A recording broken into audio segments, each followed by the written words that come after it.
we go. Hello, so welcome to you all. It's really great to see representatives from different organisations joining us today. I'm Liz Millman from Learning Links International. And Simon, do you want to just introduce yourself? Yeah, I'm Simon Frigno from Belong Nottingham. I run the Heritage Project there. And David Alston?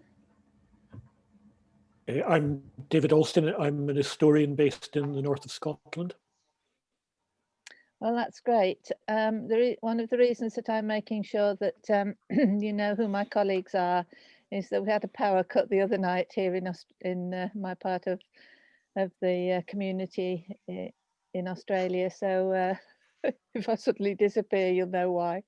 But we haven't had any storms tonight.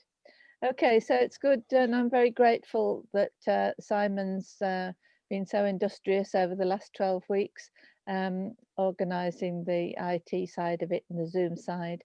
And thank David very much for being the inspiration that got this started. Having conversations on Zoom with David gave me the confidence to think we could do this. Anyway, we're expecting Professor Geoff Palmer to join us shortly, and I'll introduce him then. But we have a colleague, Dr. Jim Thakordin. Apologies, Jim. Jim, just now we were talking about Enrico Stennett. Yes. And I'd just like to say that Enrico Stennett was an exceptional, I think I'll use the word character. I probably crossed paths with him, not in a bad way, but I probably was working in Wolverhampton at Bilston Community College at the time that he was working for the CRE in Wolverhampton. And I know Chris Campbell possibly also was living in Wolverhampton at that time. And Enrico went on to do all sorts of things. But as you were saying, he was quite a character, but he ended up in Wales, living in Llandudno with his wife, Mary Stennett. And it was Mary that I met. And it was Mary who said, "My husband's work has never been adequately recognised. Can you help me?" So one of the things, we did a number of things, and every year we've done something to recognise and remember Enrico Stennett. We nominated him as an outstanding Jamaican with the Jamaican High Commission. We also nominated him as an outstanding Black person in Wales. And we also held various conferences and always recognised the important work that Enrico Stennett had done. So I don't know, Jim, if you want to add anything else about Enrico, because you were clearly a very good and close friend of his. When I first met him, we talked about our lives because we're both people who were born in the colonies. I was born in Guyana and he was born in Mount Carey in Montego Bay in Jamaica. He came over at 17. In fact, there's different stories about him, whether he was a stowaway or whether he was a paid passenger. And I've never really got him to clarify that. But my feeling is what he said. I think he was a stowaway. 4 of them got into a boat, and when the ship was parked or moored in Jamaica, they got a small boat and they made their way to the ship and they climbed on board and hid for 4 days. And they were too hungry to remain, and they came out searching for food and they got caught up. By then the boat was on the high seas. And they become part of the passengers and lived a normal life throughout until they arrived in England. The other thing that he had mixed parentage, and by then I had married a Londoner, and I was very curious because he had a different experience because his father, I think, was from Scottish background, from Black Jamaican background, but his grandparents were Scottish, partly Scottish. And so he was, his mum befriended one of the Jamaican field workers on the plantation, and then Enrico was conceived. So that was, at the time, one can imagine, was a very criminal thing, shameful thing. So her parents almost excluded her from the plantation, and she got cheap lodgings in the center of Jamaica. I'm not sure whether it was Kingston, but it's very likely to be in or around Kingston. And she had a cruel life because she was, from what he said to me, she was never accepted by the Jamaican people because she was part white skin and part of the oppressors and not the liberators. And she was neither, she was really, really condemned by the white people who thought it was a terrible betrayal of the white race. And so Enrico grew up in that environment, mainly brought up by one of his aunts. And because Jamaica then had so many white planters and overseers and people in the area, there were a lot of mixed relationships, either people conceived secretly or deliberately. Enrico said to me, because he did a fair bit of research, and he said the Irish overseers were paid a shilling for every mixed race child they produce. It was cheaper for them to drag these young girls out of bed, impregnate them very, very young, as soon as they could have children. I don't know how they manage all this, but they were paid a shilling because it wasn't a great deal of dispute whose child it was, because it was a mixed race with white skin. So he was telling me all this cruelty and things. And me arriving in England, he was obviously older than me. And so I missed my father. I missed my father in Guyana and my parents, and I came alone. So I really hang on with him and hang on to him because it was an older, in my culture, older people are wiser and you need to listen to them and you can learn from them. And so I learned a great deal from Enrico. He was married to a German lady initially, and she was very helpful to him in starting up, for example, a business. He had problems at first settling in England, but when he managed to settle and did several jobs, he wanted to be self-employed. And he told me he bought a whole range of derelict properties in Lambeth, in Brixton, and he, for hundreds of pounds, not thousands, a few hundreds, that were damaged by the war, but they're never repaired. So he thought, because he experienced difficulty finding accommodation, no blacks, no white, no Irish, no dogs, and it was difficult to rent rooms, he thought, I'm going to do something for my own people like me. And so he then bought these properties one after another. And then he thought, well, I'm going to create employment for my countrymen and for black people. He was a socialist and a universal socialist. He didn't care what island they came from or what country they came from. If they're black, he knew they'd be disadvantaged in Britain. And so he wanted to help them. And so he set out deliberately to employ Jamaican, Grenadian, Dominican, and British black workers and some Irish workers, because the Irish were very much would empathize with us because they had the same problems in London. In fact, Enrico was telling me about, he did a bit of research on the Irish, and they were regarded as the monkeys of Europe. The Irish were described as illiterate like black people, except they had white skin, but their brains were no different from Africans, underdeveloped, not capable of learning, and would never achieve anything, and have never done anything of significance. And he was telling me about Mali, the first country to have a library in Timbuktu, and there were surgeons doing heart operation, years and years and years ago, and the African Empire. So he did a fair bit of research, and he also contacted a lot of academics in that time who were researching on history, but sadly, they were more interested in what he had to say and to pick his brain and to use what he said in his research for their own research. And he never really got the credit for the diligent work he had done to raise awareness about colonialism, imperialism, and the consequences and so on, and relate that to how black people were treated in Britain.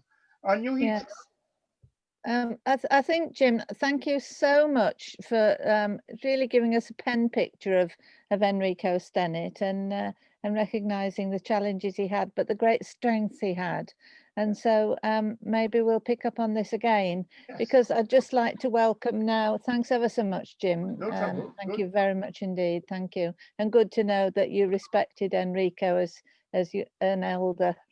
That's lovely. So welcome to Professor Geoff Palmer. We're delighted to see you, and apologies if there was some difficulty with you getting the link organised. And no problem. I got it from Simon. That's wonderful. Good on you, Simon. Okay then. So Geoff, we had various emails back and forth. And really what I wanted to do, this is at the end of our first season of Black History Lunchtime Conversations, and you initiated a really interesting discussions with when Yasus was interviewing you, Yasus Safari, and I felt that there was perhaps further things that you'd like to share with us. So we're going to start off, if that's all right with you. And Okay. then we can also, then afterwards, we're going to be asking others for their comments, ideas, thoughts, as we move through to a second season in the new year of Black History Lunchtime Conversations. So over to you, Geoff. It's really lovely to see you. Well, thanks very much, Liz. And sorry, I'm a little bit late. However, what I'm going to talk about is something which started about in March. And for, I think, my mother, very Jamaican, would have said, if you'd kept your mouth shut, you wouldn't get into all this trouble. And because what it was that somebody rang me and said, what did I think of Colston's statue coming down in Bristol? And, there were another statue as well. And I said, they should not come down because they're part of Black history. And that started the whole thing where it's interesting. This morning, I got an email from an institution who said my support, thanking me for some support because they've just got a significant grant. And it is linked to this position which I've taken. And Glasgow University, who have done some research on their history of slavery, and I was their advisor on this, and they've just won University of the Year. Again, really? Linked to this work. So from starting off from that position, and what else has it led to? It has led to a bank contacting me and has offered BME funding to a university, and finance companies have also been in touch. And what I will now do is to relate two outcomes which are government linked. Now, the position I've held is that these statues or and street names and buildings and estates which are linked to slavery they're part of Black history. And if you start taking that down in 50 years or 100 years time, somebody will turn to a Black child and said, what you're talking about, Henry Dundas statue. There is no such statue. I don't know anything about it. And who was Henry Dundas anyway? So that's my, my justification for saying, leave them up. And the Council of Edinburgh took note of this view 3 years, in terms of, I was talking about statues 3 years ago, and that they should have appropriate plaques on them. And the Council of Edinburgh had a committee with about 5 of us on it. And it had the present Viscount Melville and his ancestor, Henry Dundas, the first Viscount Melville, as one of the biggest statues in the country in the middle of Edinburgh, to Henry Dundas, first Viscount Melville. And my focus was on that statue over 3 years ago. I said it should have a plaque which said he was involved in slavery significantly. And the way I put it, and I'll put it to, you know, our group this morning or this afternoon, is, have you heard of William Wilberforce? And I'm sure most people will say yes. But I would also add, have you heard of Henry Dundas? And if you say no, then you don't know anything about Wilberforce. Right. And that is the importance of our history, knowing it, the broad depth of it. And that's what I tried to do. I studied Henry Dundas.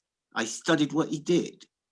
And what he did was, Wilberforce started the abolition of the slave trade movement in 1791. He was encouraged by Prime Minister Pitt to put forward a bill that the slave trade should be abolished immediately. Now, Henry Dundas, 1 year later, in fact, linked, you know, with the concept at the time, people like James Boswell, and the Boswell Institute has just been in touch with me. James Boswell wrote a poem in 1791 saying that slavery should not be abolished. That's the Boswell and Johnson in 1791. Dundas was about at the same time, but he didn't vote in 1791. But in 1792, Wilberforce bill came back, and Dundas did probably the most, I regard it as one of the most devious acts in British politics and in slavery, because he then said to Wilberforce and the Parliament, the slave trade should not be abolished immediately. It should be abolished gradually. Gradually, one word. And that passed and went into the action. The fact is that the House of Lords ignored it. They wouldn't do anything, so that remained. And that position remained from 1792 until 1807, 15 years. So Henry Dundas stopped Wilberforce for 15 years, during which time, I've calculated it, about 630,000 Africans were transported into slavery. And therefore, that was my position. That must be on his plaque. His plaque, which is there for about 199 years, the word slavery is not on it. And therefore, with the committee, that was my position. Early this year, the council said we were getting nowhere because I was being impeded by the present Viscount, the 10th Viscount, and historian. And their view was Henry Dundas was an abolitionist, because he said gradual meant he wanted it to be abolished. And when you look at the Prime Minister Pitt, what he said, and I've got it on my wall behind me, Prime Minister Pitt described gradual as waiting for a contingency, refusing to act until 1,000 favorable circumstances unite. That meant never. And therefore, that nevertheless remained for 15 years. Early this year, the council said, we're not getting anywhere. The good thing with democracy, if it's 50-50 on the committee, you get nowhere. And the committee was disbanded. Sadly, but very helpful for me, when George Floyd died, I raised the protest again. I gave a Black Lives Matter talk in Edinburgh, and I emphasized that to the whole crowd.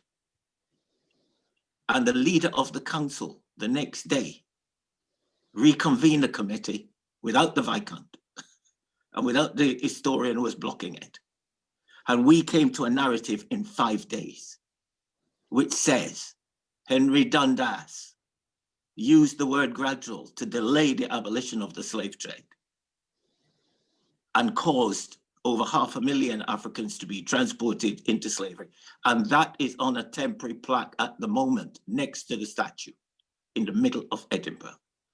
We still have to go through the process of the politics of planning and all these things. But that temporary plaque, when I go into Edinburgh, there are people reading it for the first time. Since that time, the Viscount and a lot of trolls and people have been attacking me on Twitter, some very aggressively, because they are still trying to reverse the temporary plaque.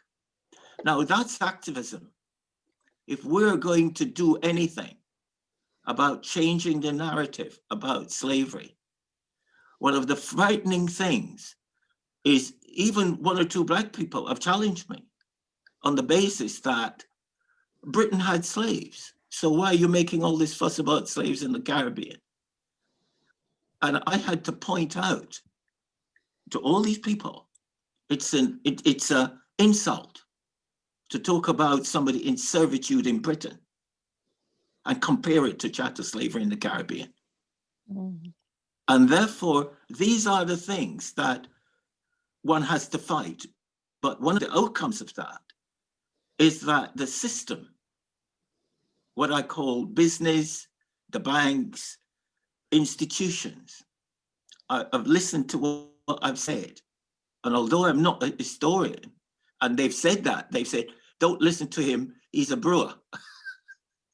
You know, he's a chemist. They might as well say he's Black. Don't listen to him. The point is that the outcome of this, in terms of your time limitations, the outcome of this is that Edinburgh Council has set out a strategy that they want statues, they want street names and other monuments to be looked at carefully. And they asked me whether I would share it. And I said I would, even though I've got a lot to do and I'm 80. And the Scottish government have actually set up a similar committee for galleries and museums, and also asked me to chair it. And therefore, what that story is about is, if you're going to challenge, it's about historical information, because we have people in the system, senior historians, who have kept this history very quiet and feel they are protecting the interests of white British people. And therefore they have manipulated this history, and they're still trying to do so. They've never been challenged in terms of the truth of this history. And I hope the work I'm doing with the council and with the government will help to change that falsehood, which historians and other people in the society have used. I call it false national pride, because the British people want to know the truth. However, they've been prevented from doing so in schools and elsewhere because of people who believe that they are protecting or balancing slavery against building you a road or a school in the colonies. And therefore, this is where we are, and this is the story. You must challenge with facts about your own history, because you will get nowhere, because they will tell the system, you don't know what you're talking about, and therefore nothing needs to be done. Right, that's really fascinating, Geoff. Thank you so much for going over that again. I've looked on the internet, and Geoff's been interviewed a number of times, and the way that you're telling the story is so consistent. Excuse me. And I found that fascinating. Again, it's this one word when you're talking about Dundas, but then talking about the whole thing about the statues needing to be, if they're not there, then will we lose some opportunities to tell stories of history? And then your final points about the fact how senior historians, and I know in Scotland, you had to challenge the National Trust in Scotland because they weren't telling the true story about their history. And I'd like to then say something about the National Trust in England and Wales. Would you like to tell us, Geoff, about what you did to challenge the National Trust in Scotland and the achievements you gained? Well, I think that part of the National Trust in Scotland has been fairly got their heads down. What I did challenge was the Natural Trust in England. Oh, right. Who came out with that report about colonialism, etc. And what I pointed out was that, for example, they talked about Clive of India, and that Clive was involved in, there was a very important case of the Sultan of Mysore in India, where he was a very powerful local lord in his area, the Sultan. And the truth of that, it is not just Clive did that. The point is, was Henry Dundas. Oh, right. Henry Dundas was, people didn't realize, at one time he was Home Secretary, then he was Secretary of State for War, then he was president of the Board of Control. That meant he controlled India. He also had loads of other jobs. He was probably, next to the Prime Minister, the most powerful person in Britain and probably in Europe. And therefore what he did, the truth of that is, Henry Dundas sent out the Duke of Wellington's brother, Wellesley, Lord Wellesley, to India to sort out the Sultan of Mysore. And the Sultan of Mysore was killed in a battle. And therefore, in fact, Clive had nothing to do with the Sultan of Mysore per se. It was Henry Dundas's.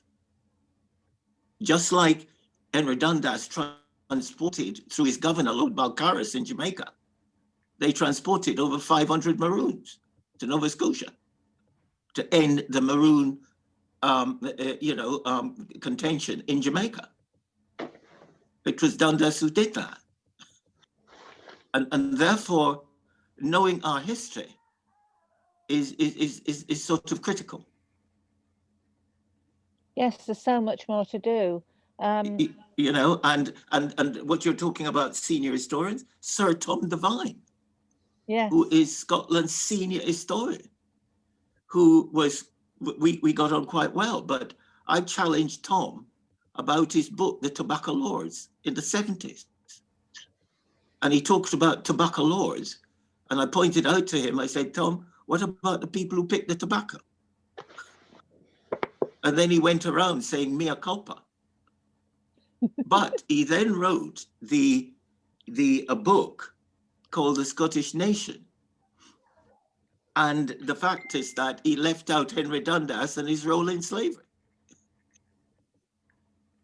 So if we don't challenge with that kind of approach, challenging the misconceptions, deliberate misconceptions, then in fact we will be, as my mother said at the beginning, we'll be beating our gums up for a long time yet, and that is not good for our children and grandchildren.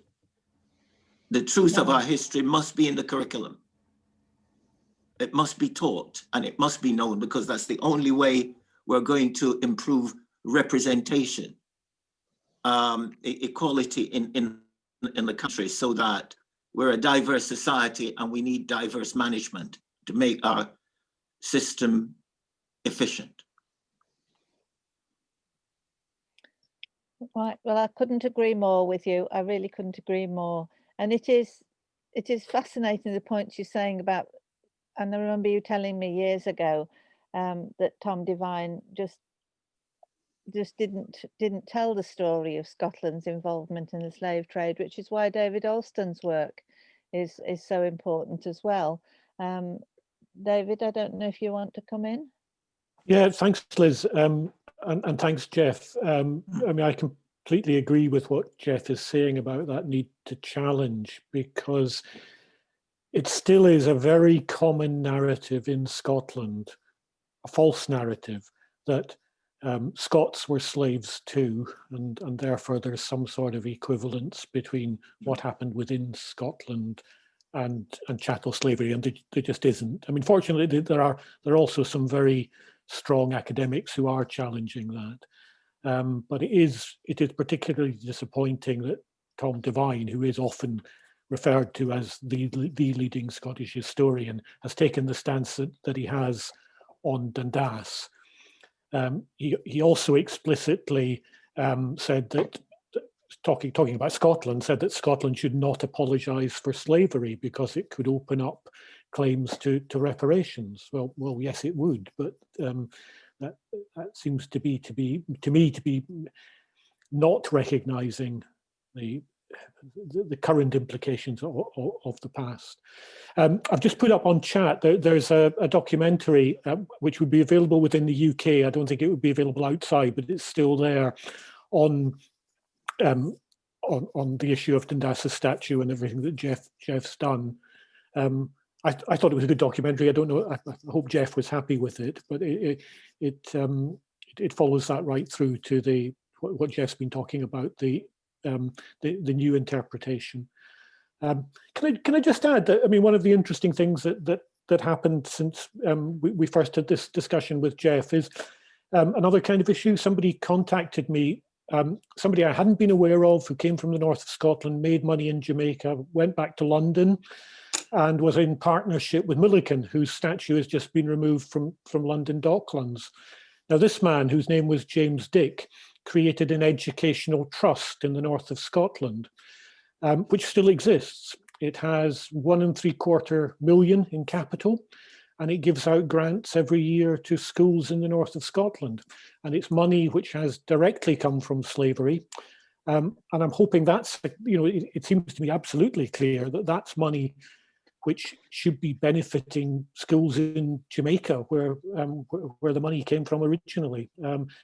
It's run by, Richard's aware of this because some of the University of Aberdeen has some representation on the body that runs it, but it's largely run by a body of lawyers based in Edinburgh. So it'll be interesting to see whether they're prepared to look at changing the terms of that trust so that the benefit goes to where the money came from. And so, yeah, thanks for the opportunity. Thank you very much indeed. I think that's really interesting. And I think these sort of current challenges that people know of, if we're sharing them, then it helps as well and gives ideas to others.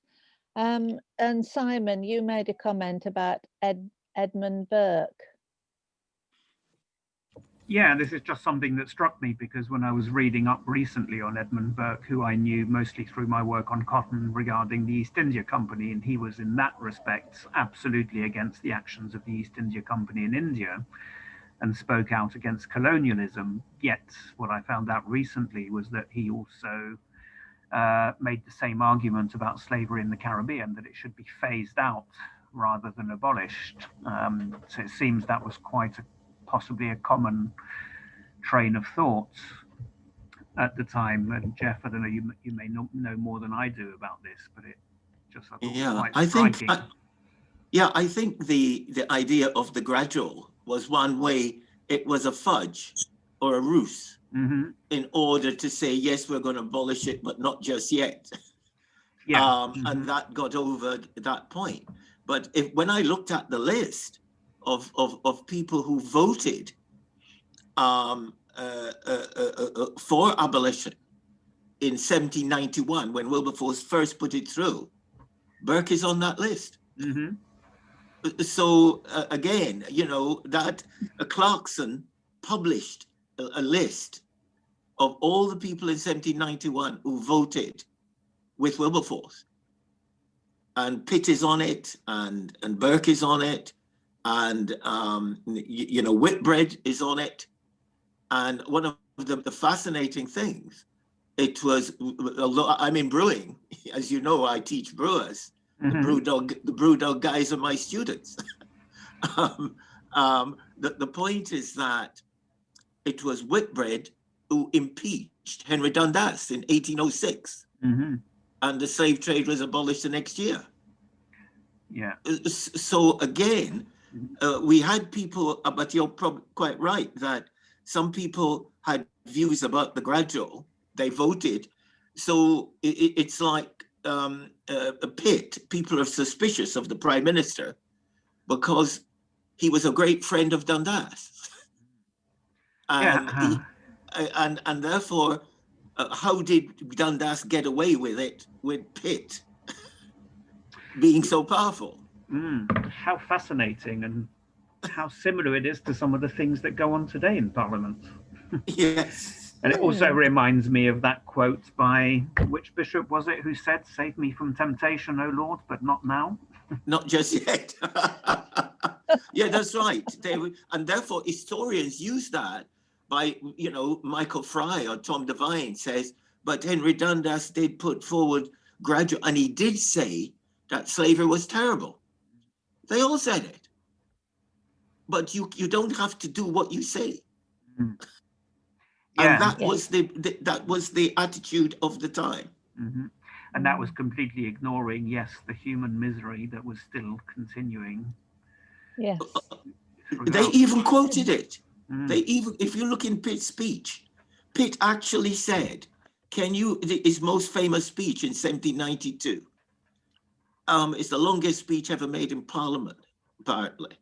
And Pitt actually said, can you imagine a family, you get up in the morning in Africa, and the next thing you know, you're in the Caribbean and nobody knows where you are. Mm-hmm. Can you imagine somebody being killed and there is no justice because you're entitled to kill a slave that ran away more than once? The fine was £30. So they knew all that. But then the economics would say, well, we're going to do it. All this is bad. But historians today are saying Dundas said slavery was terrible.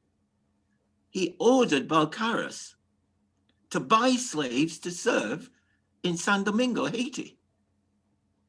He had a program to start breeding slaves at the end of the slave trade.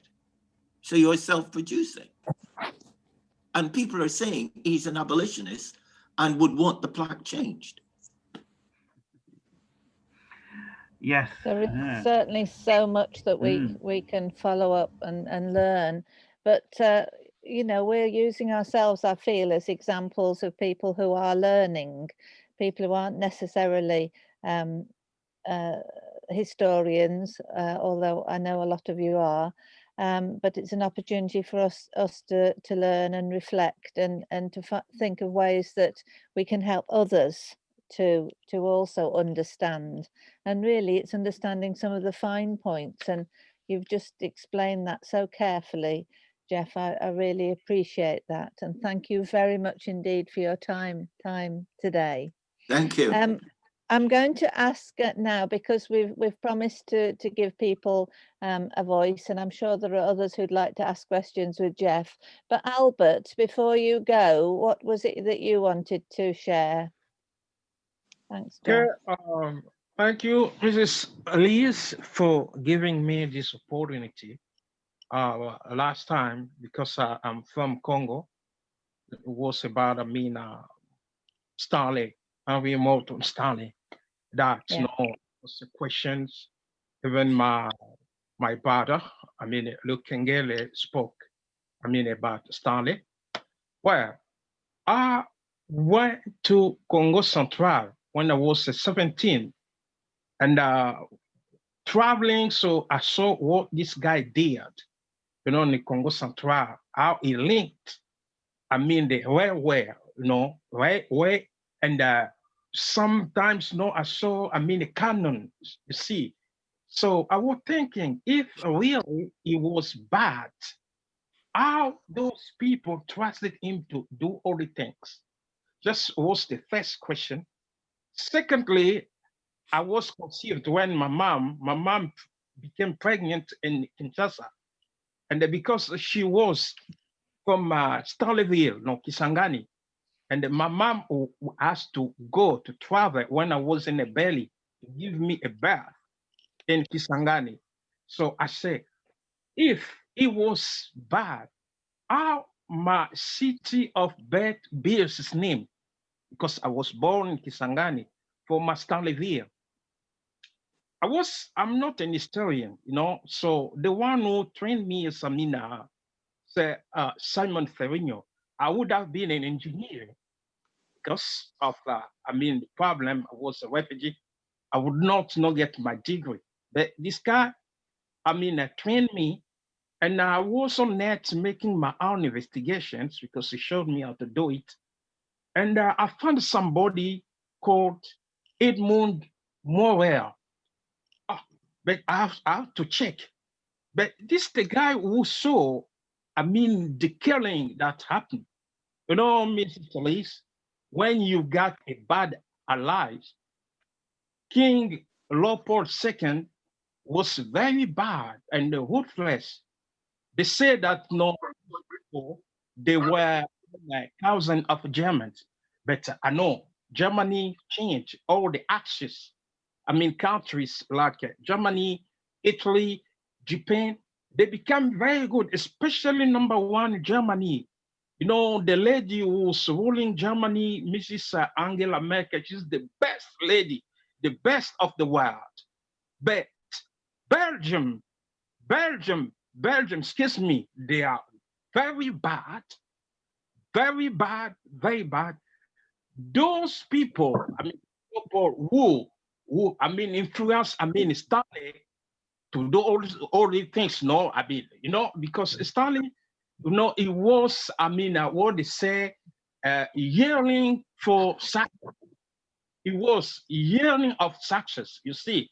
But in fact, Mrs. Solis, it wasn't bad at all as they say racist. I don't think so.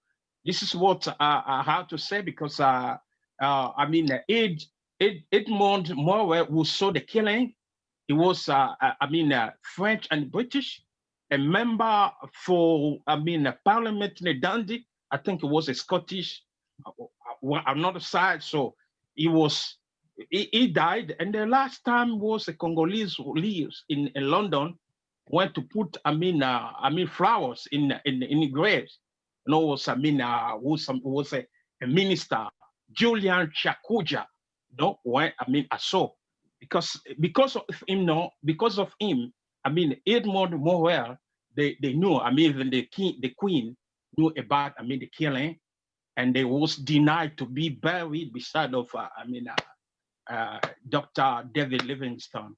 Anyway, this is what I have to say, So yes, he was, because he worked with King Leopold, so that was the blame. But in fact, I don't think that this guy, Mrs. Solis, was a racist. I don't think, no. He was yearning of, a success, and he did good things, you see. So that's all, I have to say. Thank you for giving me this opportunity. But all these things, is because of Sir Simon Ferrigno who trained me. I'm not an historian. I would have been an engineer. That's no engineer because I attended the engineering school in Kinshasa. Fortunately, but this guy, it's something. It's a very, very, very, very good guy. He trained me to make all those investigations. It's because of him. Thank you for all. I have to go to work. Thank you for giving me this support. Okay, well, thank you, Albert, and thank you for all that you're doing with Belong Nottingham and your contributions each Merry Christmas time. to you, Mrs. Liz. All the best to you. Merry Christmas. Thank brother. you. Merry Christmas to you too. Bye-bye. Bye. Okay, thanks very much, then, Albert. Okay, thank you for that. Bye. Bye. Okay, then, right. Okay, now we've got moments to go until we get to 1 o'clock. And I've promised Michaela Jean Samuel is going to share with us a short video. So Simon, if you get that organized, and we'll have who wants to come in next before Michaela, or shall we go straight to him? All right, we'll go straight to this film about international talent outreach. Here we go. Thank you, Simon. Give me the breeze to breathe. Give me the template to stand on. Lord, place me in a platform. Sometimes I wanna kill myself. In his stunning speech in the University of Cape Town in South Africa, Bobby Kennedy stated, "It is from numberless, diverse acts of belief and courage that human history is shaped. Each time a man stands up for an ideal or acts to improve the lot of others or strikes up against injustice, he sends for the tiny ripple of hope. And crossing each other from a million different centers of energy and daring, those ripples build up a current which can sweep the mightiest walls of oppression and resistance. And I add, they can also end poverty because they can breed development, prosperity, and bring together social inclusion. It is in the same light and the same belief that the Talent Outreach Association was created, and that now we also have the International Talent Outreach Nigeria. I want to seize this opportunity first of all to thank the team in Nigeria for their marvelous work. I want to thank Mohammed Usman and his comrades for the way they have handled the things in Nigeria and how far they have gone. It was a wonderful launching, and I did see it, and the world saw it together with me. Thank you very much, comrade, for your great work. I also want to thank all the traditional leaders that were there, and the political leaders too. I could see how you came to bless the occasion in your numbers, because you saw that our children and our children's children will need something like that, so that together they can become the best versions of themselves, and that together they can give to the world what they want to give to the world in a proud and dignified way. I also want to thank those representatives of different NGOs who came to complement our presence there, or to suggest to us that together we can work together in Africa to move Africa and the human race to a better destination. I think I also want to thank the whole community of MENA. I saw the numbers of people that were there. You turned up massively. I saw the traditional dances and the good animation from different people, different ages, and different groups. Thank you very much for all of this. But most importantly, I want to thank the children, the most eager people in this occasion. They came in their numbers. They were so excited and they were looking forward. I could see that they accepted this beacon light of hope from us. They accepted this baton of opportunity that we are giving to them. And together, we will help them to be able to use this baton of opportunity called the International Talent Outreach to channel their creativity, their ingenuity, and all their capacity to daylight, so that the whole world can see them as they are. I also want to congratulate the young man, Issa Ibrahim, who was the winner of the International Talent Award 2020 because of his good artistic work. I'm happy with your work, and I pledge my support and that of the organization to you. Be rest assured that we shall work together with you to make sure that your passion for an artist become true, and that through that, you, like anyone else, can make a better living out of this and can write a good story for the next generation with your own art. I also want to seize this opportunity to introduce the International Talent Outreach to the world, especially to men and women of goodwill. I believe that distance has been dwarfed by technological developments, scientific innovations, communication extensions, and that the good activities and actions of anybody, wherever they are in this globe, no matter the corners of the earth where they find themselves in, will lead to a positive resultant in the total human welfare. That is why we all need your support. The International Talent Outreach is there to identify, to protect, to promote, to market artistic skill in young people and all other talents as well. We have realized that there are many talents in Africa, like anywhere in the world. We have realized that many of the talented people in Africa, sometimes their talents do not come to the limelight. And we want to give them an opportunity through the International Talent Outreach so that they can be able to expose their talent at world standard to anywhere in the world. And we believe that we can do it. John Kennedy was talking to the young people in America in particular, but also to young people everywhere in the world when he said the energy, the faith and the devotion that we give to this endeavor will surely light our country and those who serve it. And the glow from that fire will surely light the world. He went further to say, with a good conscience, our final sure reward, with history the final judge of our deeds, let us go forth to lead the land we love, asking for his blessings and his help, but knowing that here on earth, God's work must surely be ours. Many people see things as they are and say, why? I happen to be part of those people who dream things that never were and say, why not? Why not Mina? Why not Niger State? Why not Nigeria? Why not Africa? Each person can contribute so that all these great dreams for the world should come true. Thank you very much and God bless you. Have a nice day.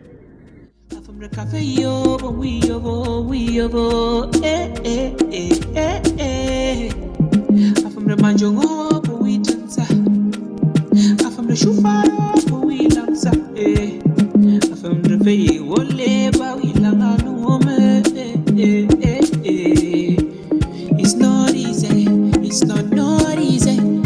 It's not easy to sing song. Thank you, Lord, for this light that you're bringing in my life. Yeah, devil to no feel it, man to rest. Yeah. Which people them to them day, yeah. They not feel leave man to rest. They not even give man space. Even though I go breathe very well. Yeah, my light don't come. Yeah. Sometimes somehow I go blow. Yeah. Lord, I know you listening from your throne. Baba, what's that? You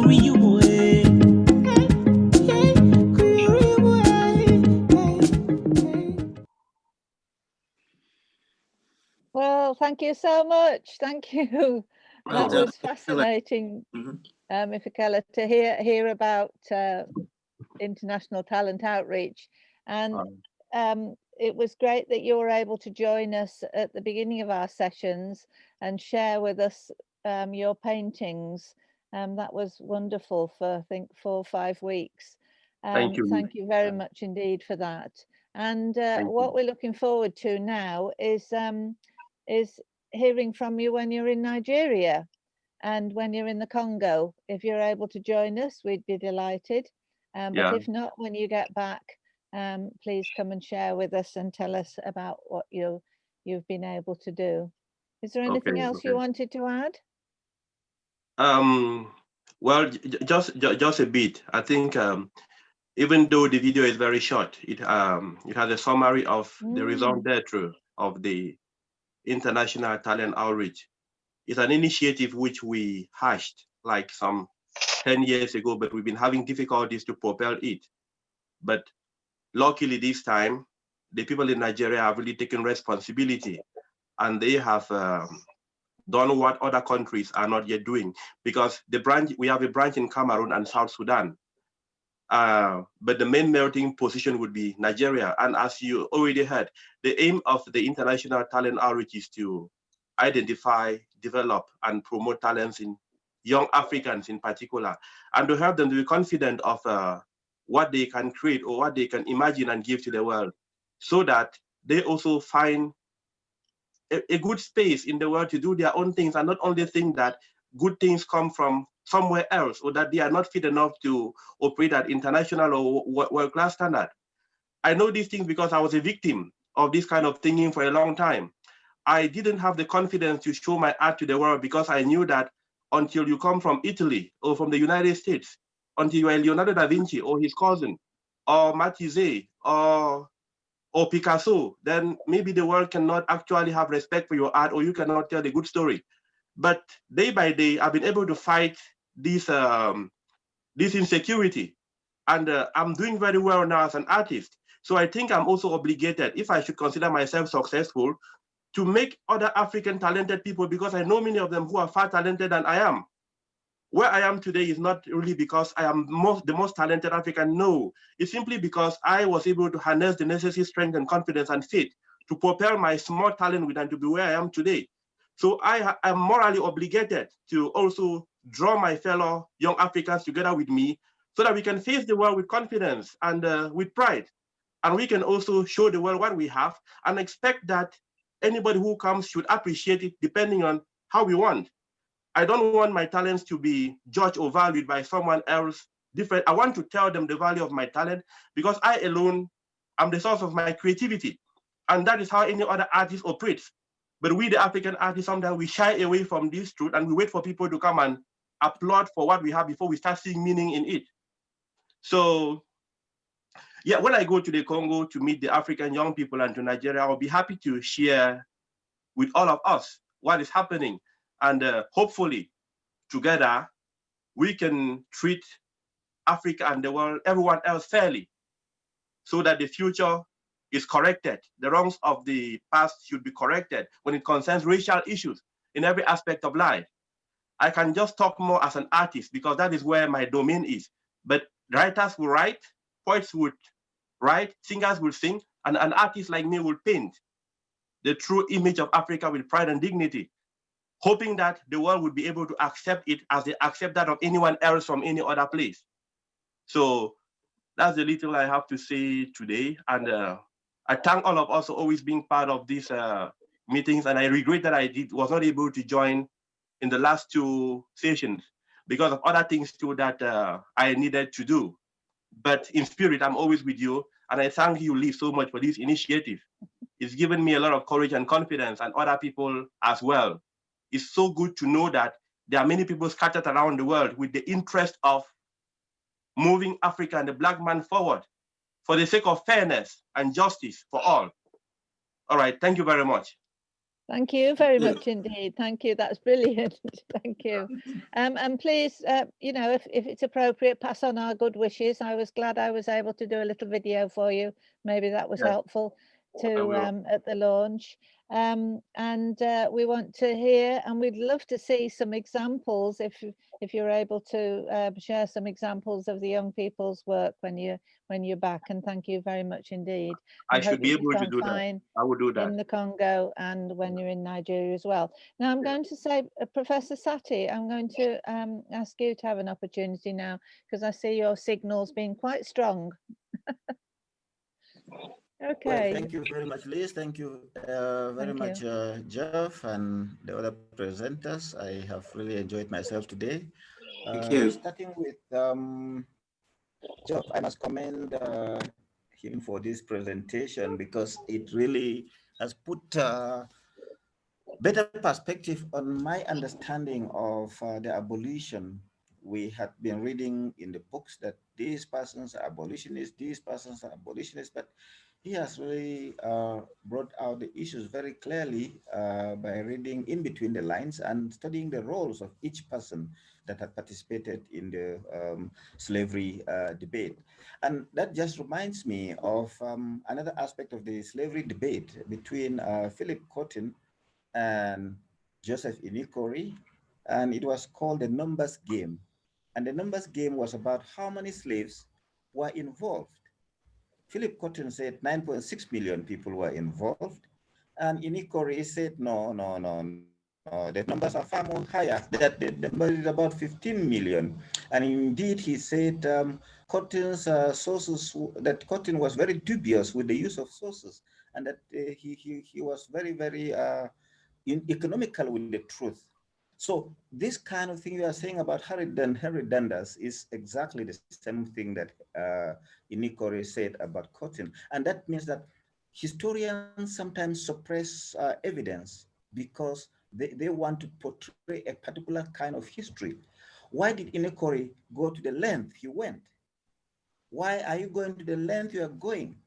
because you want to show the truth from an African perspective.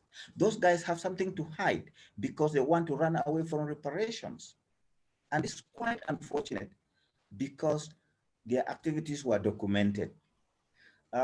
Philip used, Inikori used the same archives with Philip Cotton and came to a different conclusion because his interest was different. He wanted to show the truth from an African perspective. You are coming from a different conclusion from the historian you cited because your interest is different and you want to carry everyone along. You want to put the whole story about the slave trade and slavery in perspective, showing that really it was not the way the white supremacists, if I can call them that way, unfortunately, wanted to paint it.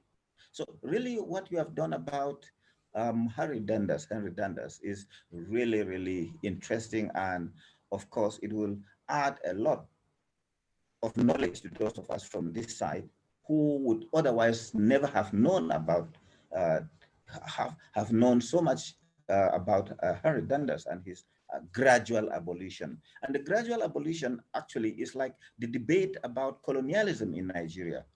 When Inahoro put off a motion for self-government or independence immediately, the Sardona of Sokoto said, as soon as practicable. So the Sardona is like Henry Dundas saying gradually. And so, and it was because the North, which he presided over, was not prepared, because he thought if it happened, Southerners who are more educated will take over the space. So you see, honestly, these conversations are very, very useful. And I must also thank the presenter on the talents hunt and like praising Nigeria and it keying into the project. Nigerians are always looking for opportunities. Nigerians are very hardworking people. Nigerians are very creative people. Unfortunately, all that they need are opportunities. And this kind of opportunity being provided, I believe they will always find their way in the global spaces with these kinds of fair competitions that are not based on who knows who, but based on what are the skills that people have.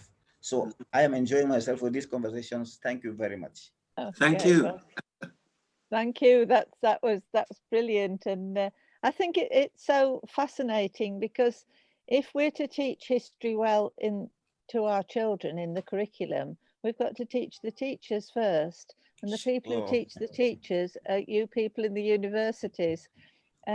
But obviously, we've got to understand one another's perspectives, and when someone like Professor Geoff Palmer, all the research that you've done, Geoff, into this one specific aspect of Black history. Black history is much wider than all of this, but it's absolutely fascinating, and I thank you both again very much indeed. I was just going to bring in Chris Campbell now. Chris is from the South Wales Jamaica Society, and Chris has been enlightening me and many others throughout the year by posting on Facebook, and I think we ought to have a Facebook post probably for this, for our conversations. So anybody who's bright on Facebook might like to offer to help with that. But Chris's contribution today on Facebook, or in my today, was about King Mansa Abu Bakr II, who in the article that Chris posted was determined that he was going to find out what was the other side of the Atlantic Ocean, and found and the activities he undertook with thousands of ships, literally, to discover America, and that makes sense of all the African artifacts that are still found in the Americas. Chris, do you want to come in on that, or? So thanks so much. Good afternoon, everyone. Firstly, I will come in on it, but I've got to congratulate Geoff Palmer and his presentation. Very much to the point, critical thinking. actually the way your timeline and you put things, I'm not a historian. I'm on the other side. I'm just the learner I'm just the student here. So actually the way you made things so clear, it reminded me when you was talking about Nova Scotia and the Maroons who got put there. But in the War of Independence between America and England, actually the British soldiers got put there as well, who fought on behalf of England when it was backed up in the War of Independence. So Nova Scotia as well was the birthplace of ice hockey, and it said that our ancestors invented that as well. So I'm glad to tie in a lot of time. So that was very excellent. I just got to say, in Wales, we've been looking at statues as well. And your interpretation, your perspective of putting a plaque there for prosperity of the truth sake, you know, so that everybody is entitled to know the truth. I think that's a great way forward. Putting down statues or whatever people might want to be taken away from museums is one course of action. If we do take away the evidences, what have been put up, if it was put up in one light, we can see it in another light in this day and age. So I agree with the plaques. I will be bringing it back to Wales because we've just done our consultation on all monuments and statues, road names, and we've had our experts. So I'll be speaking with what they'll be looking at. And, you know, honestly, thank you very much. And I'd have to say, Mr. Samuel, from the start, I've been watching your presentations from the start, and actually your art's been unique. You know, what you've put forward, it has been exquisite, you know. Thank you very much, thank you. Yeah, your passion throughout, not only to your craft, to your art, but to your countryland, to Africa, to Nigeria, and to the way, even though you're here and you've made a space for yourself, that you're opening doors for others, regardless of the cost, regardless of the price. And you know, you've took that mantle upon yourself there, and you're really, honestly, God, to be congratulated. So I applaud you. So, thank you very much. Thank you very much. Thank you. Well said, Chris. Well said. Excellent. Okay, I'm just managing the time because we just want to try and finish at past. So we've got Christine White with us, and we've got Lindsay Neal with us, and also Caroline Sansom. Christine and Lindsay, is there anything either of you would like to say about, because you've been joining in, I think, some of the sessions. I can't remember all the names, but over to you, Christine.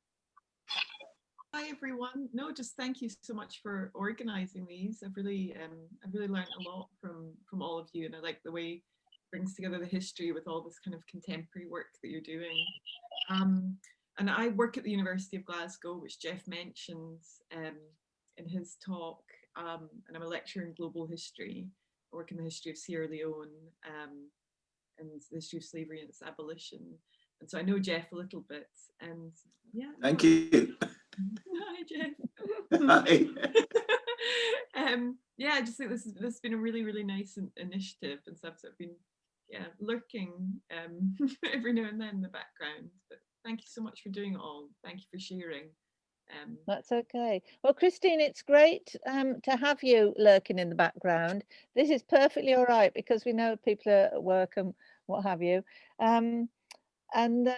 But it's great that we're, from my point of view, because I've been concentrating mainly on Black history related to Wales, North Wales, but knowing David and knowing Geoff Palmer particularly, it's really good to be learning more about the Scottish perspective and the way things are going. And as Chris said, in Wales, we're taking things in similar directions to challenge. We'll be coming back to you, Geoff, and talking to you because I really think that the University of Bangor needs to be challenged because although it wasn't set up with monies from the Pennant family's fortune made through slavery, but they have contributed a lot to it, and I would like to ask your advice on that, but I'll contact you separately. So Christine, it's great to have you with us, and that's fine. Lindsay, are you there? I am, yes, I am here. I'm not that shy of a camera. I've got a new iPad and I haven't yet worked out how to make myself visible. Simon will tell you I'm not a shy retiring violet. Okay. What I would like to say, in addition to thank you, is that I found these conversations much more satisfying than some of the other forums that I've been involved in, looking at Black Lives Matter and Black history. I have I think a growing concern about the school curriculum marginalizing Black history. So you get Black History Month, whereas it ought to be integrated. If we're going to be telling history, we need to be telling history as it is, rather than picking out certain things. I know it's legitimate to look at underrepresented areas and work on them. It's going back to the women's studies of several decades ago, where is it legitimate to isolate that out, or do you want it integrated into the curriculum? And my argument would be both. But I see in some of the other meetings that I've been involved in, it's still very marginalized. And I found this absolutely fascinating. I've really enjoyed, although I have come a bit late to it and also sometimes late on the day. I don't want to defend anybody at all, but I did want to make a comment about the Belgians. I worked on a 10-year research, the implementation phase of a 10-year research program funded by the Belgian government in their overseas development budget, from their overseas development budget. I was working at the University of Limpopo in the north of South Africa.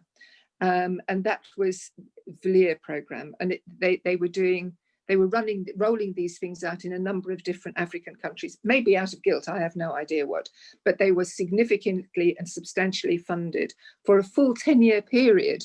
And the colleagues that I met from the Belgian universities, it was all about building the capability and the capacity of an existing university. This one was a traditionally Black university in the north of South Africa, and they were, it was, I don't know how it's working out, but it was a very well thought through program.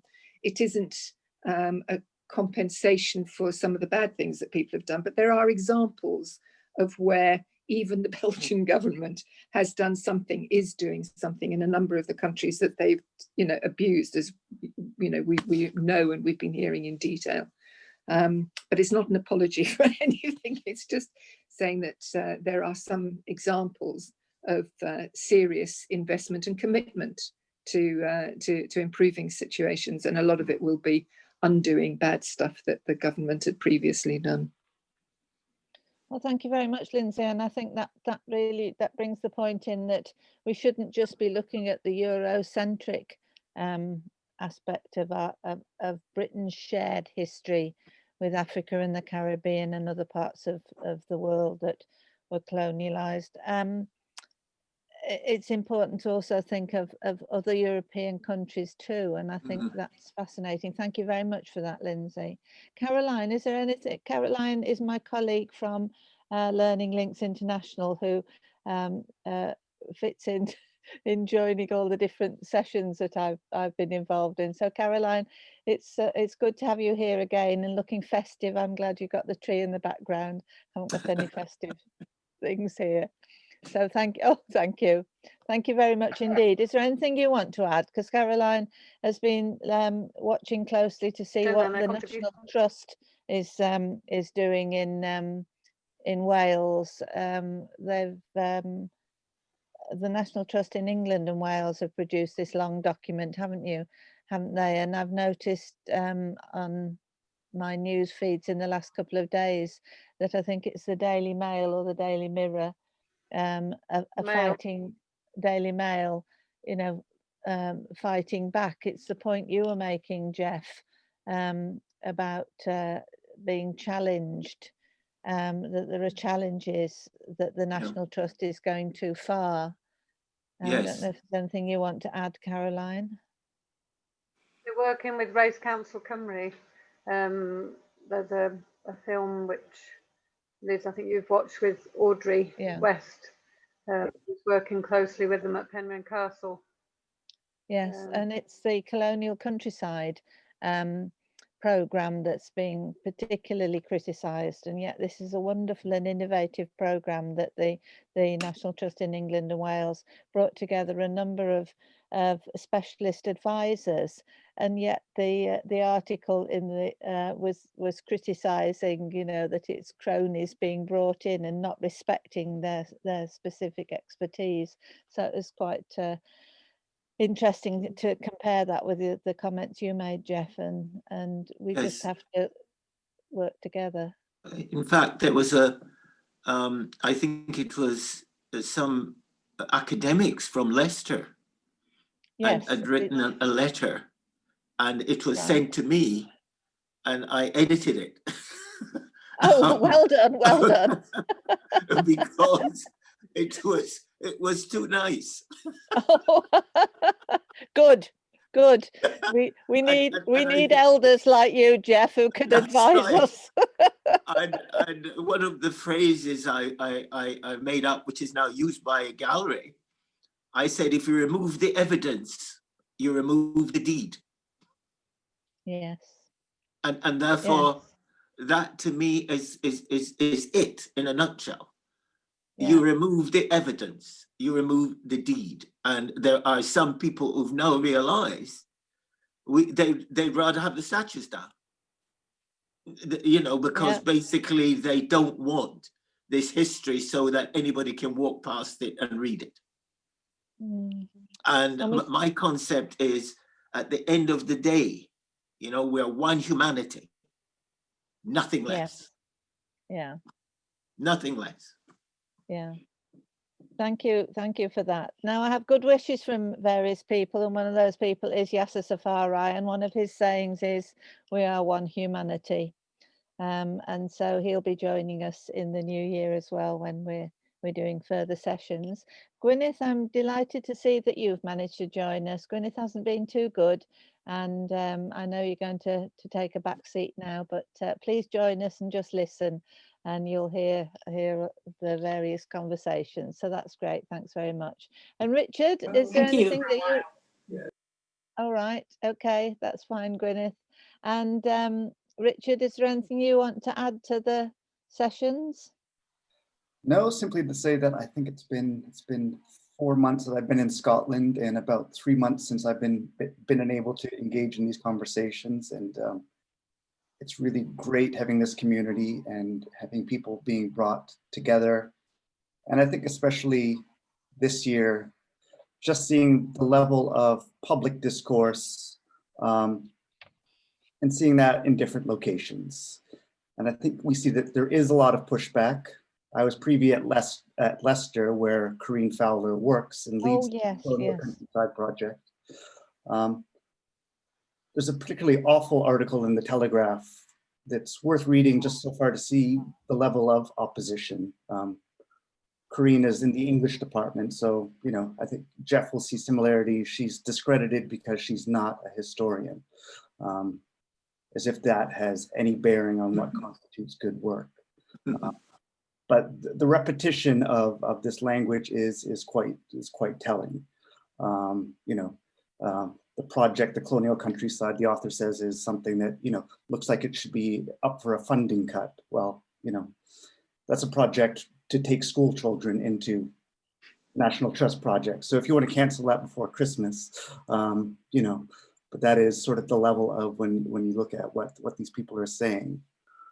I suppose beyond that, you know, just I think overall the level of public discourse within Scotland through the efforts of people like Geoff.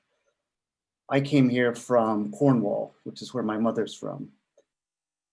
And in some ways there is much more pushback because there is that sense of this is not history that pertains to us. And I think there's echoes there of how that is presented in Wales. And so I think when we look at this moment from different places and different vantage points, there's a lot of work to do, but I think if we look at what Geoff's done, what Christine and others have done at Glasgow, I'm fairly hopeful, I think, especially about the level of public discourse here. Thank you very much. And I think it's really interesting that you're reflecting how things are in different areas. And yes, I'm just thinking about Cornwall now. I've spent a lot of my life in Cornwall. In Wales, we looked to find a story that would engage people across Wales, and our organisation Learning Links International decided to do a community research project into the use of Welsh wool, which was used for the slave trade, for barter and for clothing enslaved workers. And that's been really interesting because that got us into parts of Wales where they would have said, no, the slave trade was nothing to do with us. So we need to think about Cornwall and what pirates comes to mind. I haven't said that word in the last 12 weeks. I've been very, very good, but I have a passion to understand more about what pirates were up to because they came from the southwestern Wales, South Wales, and yet they're portrayed in such a ridiculous way, and yet they're a very, very important part of Black history, as there are many other parts. So that's great to hear. So where is your accent from? I just have to ask that, Richard. Well, I'm from Toronto originally, so there is. If you haven't had the chance to watch the BBC Alba show, it's on iPlayer that Geoff was a part of. Because obviously there's a Toronto connection with Dundas. One of our longest streets is Dundas. Oh. So that's another sort of comparative advantage. Nothing he didn't do. I think most of the city's inhabitants, you know, Toronto's a city where most of the population was not born in Canada. Yeah. But there isn't a sense of, you know, we grew up knowing Dundas Street and having no sense of that connection. No. And there is, you know, as with anywhere else, it was a summer where there was a sort of moment of reckoning of, well, why is Dundas Street called what it is? Why is Bathurst Street called what it is? In some ways, it was refreshing to see that perspective. Imperial history isn't always that notable in Canada, but how this history all relates, the history of the slave trade, the history of residential schools in Canada, taking Indigenous children from their communities, and how that all links. No, it's fascinating. It's interesting about Canada and down in Cornwall, because when I was a boy, one thing I wasn't formally educated in Jamaica, but there was Admiral Benbow, and he was a Jamaican. Is a British admiral fighting in Jamaica, and in that area very early, and he's extremely famous. And that part of the world down in Cornwall, that area, that's where he came from, Admiral Benbow. And also in Canada, do you know of a Colville Mountain or Colville River in Canada? No, but Colville. Now, it's interesting because a Canadian professor contacted me some time ago, and he came to see me in Edinburgh because he said there is a Colville River or a Colville whatever. And I told him, I said, it's named after James Weatherburn's son. And James Weatherburn was a notorious slave owner, you know, and his son was Andrew Colville. He changed his name from Weatherburn to Colville, and he became, you know, president of the Hudson Bay Company. And thus the Canadian have sort of recognized him with a river not knowing he's the son of a notorious slave owner from Jamaica.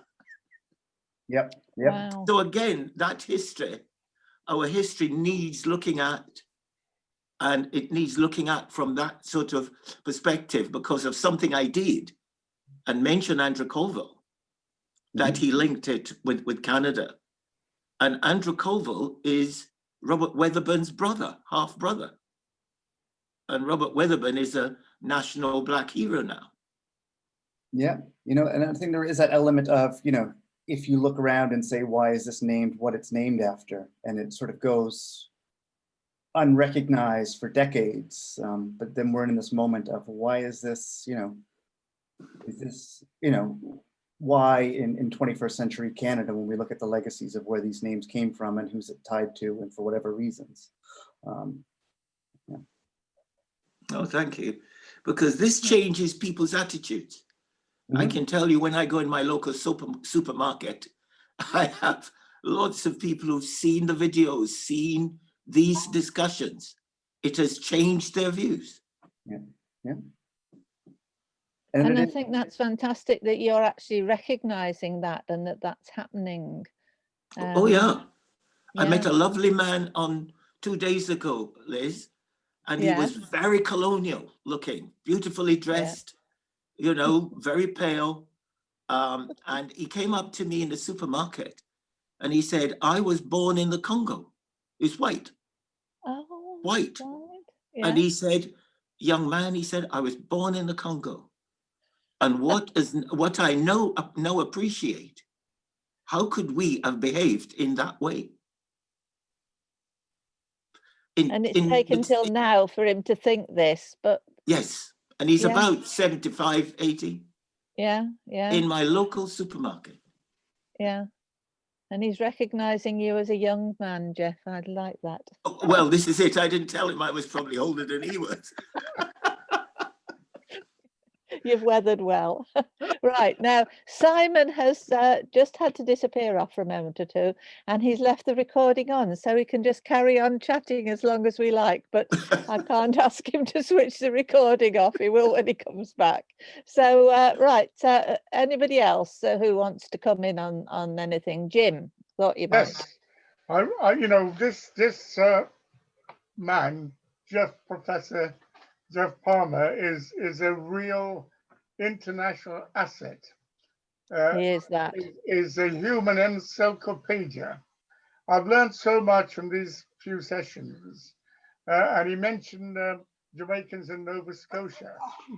And in 1985, I was asked by Dalhousie University in Nova Scotia to talk about race relations in Britain.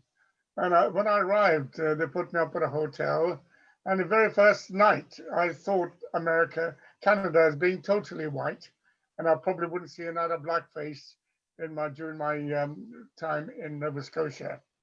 But the very first night after checking my hotel, I came downstairs to have a drink at the bar and to look around the environment, and I discovered a lot of black faces. And I engaged in a conversation with one black man, and I said to him, "What's going on here?"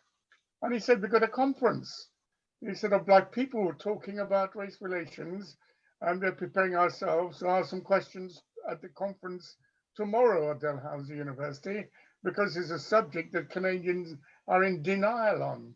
And the conversation with this guy was so important. He was telling me, and now I didn't have any inclination on how so many Jamaicans got to Nova Scotia, but Professor Palmer, clearly that little reference to the Maroons in Jamaica, and now put that into place, because these guys were saying to me, we've been here for centuries. We've been involved here in Canadian life in Nova Scotia for centuries, and I couldn't believe how they got there.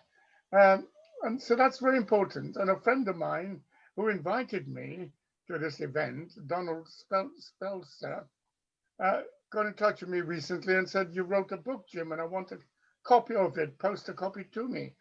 I said, "Why are you so interested suddenly in my work?" And he said, "I want to do some research on black people in Nova Scotia."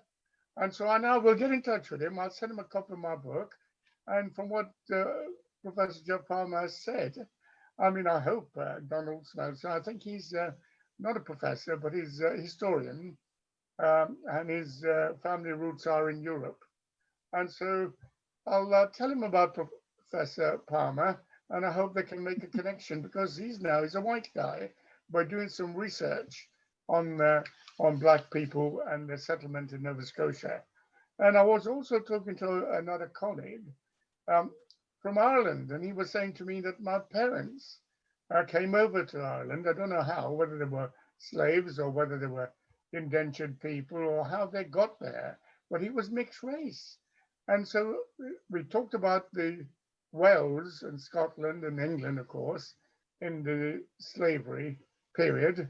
But it'd be good to get some more information about Ireland, because a little bit of research I've done, and they haven't been innocent either. The working class in Ireland had been enslaved in different parts of the colonies and so on, and it's one of England's oldest colony. But there's been part of the island of Ireland involvement in the slave trade. So I hope we can dig something out from that and get a speaker from Ireland at some stage. But, you know, I'm 77. I've learned so much in the last month from this particular program. It really inspired me and got me more committed to writing about different things. I'm going to focus a great deal on the slave trade, slavery, and how it's related to the present day. So I hope we can build on this. And the work that David Alton has done has also brought back not only my memories of my childhood in Guyana, but there's so much good and should be said, so much more. And then my African brothers across that massive continent and what it has done for human being and civilization. And we benefit from it today, what the Africans have done for the human race. We need to, I believe entirely what our friends have said, that we got to universalize this. And I hope we can have a colloquium, Liz, at some stage when we get back to normality, and then use the benefits of online conversations, because it's expensive to travel and not always easy. And so we can use this kind of framework to build a network internationally where we could locate ourselves in different parts of the world.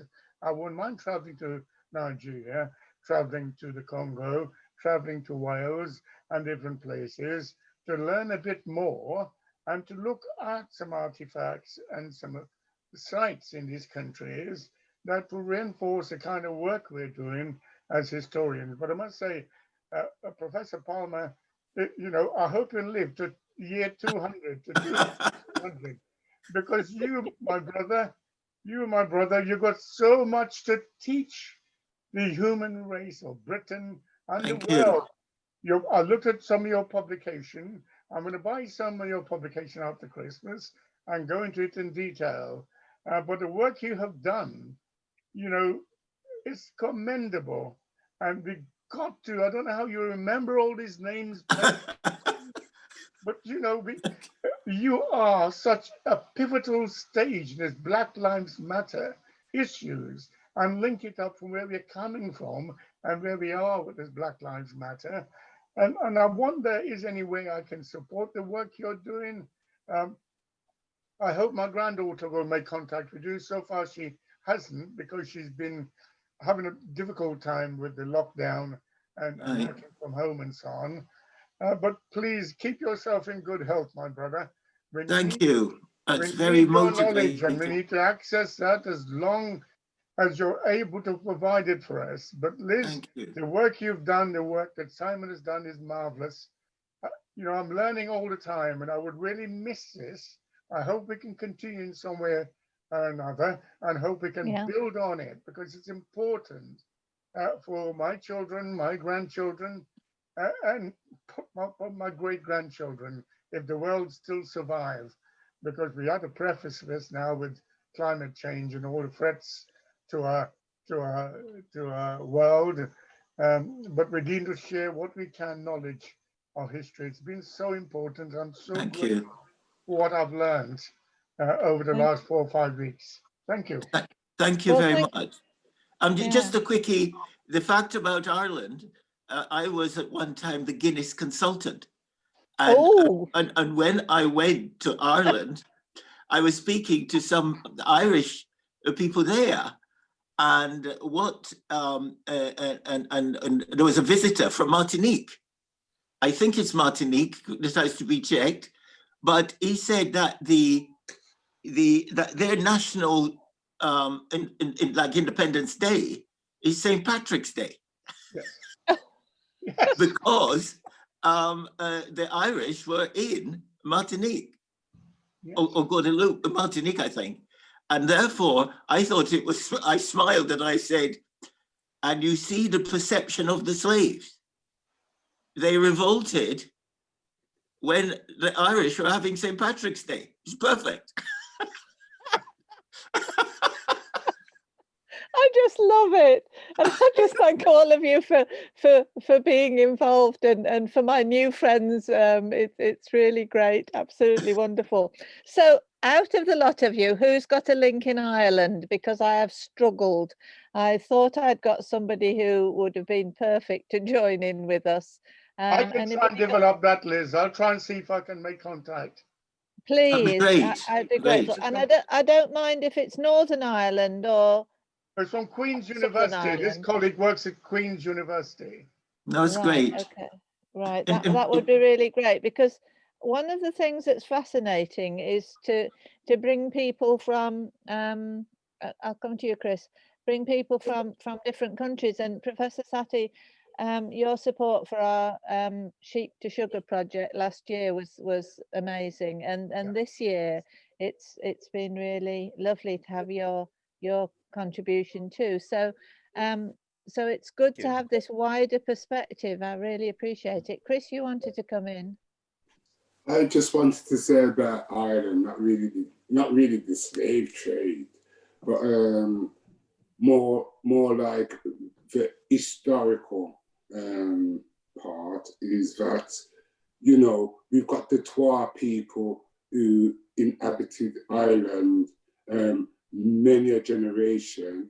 And when one talks of St. Patrick and running the snakes out of Ireland, what is famous for, you know, Ireland didn't have no snakes. That was the Twa people, you know, and or we could call them pygmies or that sort of people. But my only point is, it's the same like with Scotland, Scotia, or Egyptian Queen's name. The history is a bit longer than just slavery with our presence in Europe or anywhere in the world. And I think it's all right to reclaim certain points of history from 1700, 1600. But you see, actually, it's a longer story. It's all connected. And there's a lot being missed out, as Geoff Palmer says. And the historians, and I honestly, Jim, he actually moved my heart, started contacting with his story. Everybody's historical value is unquestionable. But I'm only of the pine saying that when we look at the 1100s or such and such, let's have a look at anthology, bone structure, the beginning, the original sort of aspect of things, and we will still see that it's shaped the same. So with Ireland, with Scotland, you know, with even Wales, when we're talking about black or the first skeletons to be discovered, right? Yeah. Well, there's all centuries and generations of history in between. And when we talk about slavery or substitute, with the Irish going there by their self-will or whatever, or servitude, sorry, that's one thing. When we talk about service in the military, from the Napoleonic times, and even before that, you know. So, and all of these things are still connected to slavery, you know. So I'm only asking if on this platform, if there's any historians who's looking a bit more backward to go forward. Yeah, Chris, can I just make a comment? I think it's really interesting. I think one of the things we talk about a lot is our shared history. And I talk about shared history when I'm working in Wales, shared history with other parts of the world. Then there's the whole thing of, and the shared history includes colonialization and the slave trade. That's a shared history. You can't talk about it, you can from one side or the other side, but you really need to talk about it together. But African history is something that Europeans know precious little about. We know loads about Egypt. It's on the telly every other day. But the wider African history, and I'm sure Professor Satie would come in on that.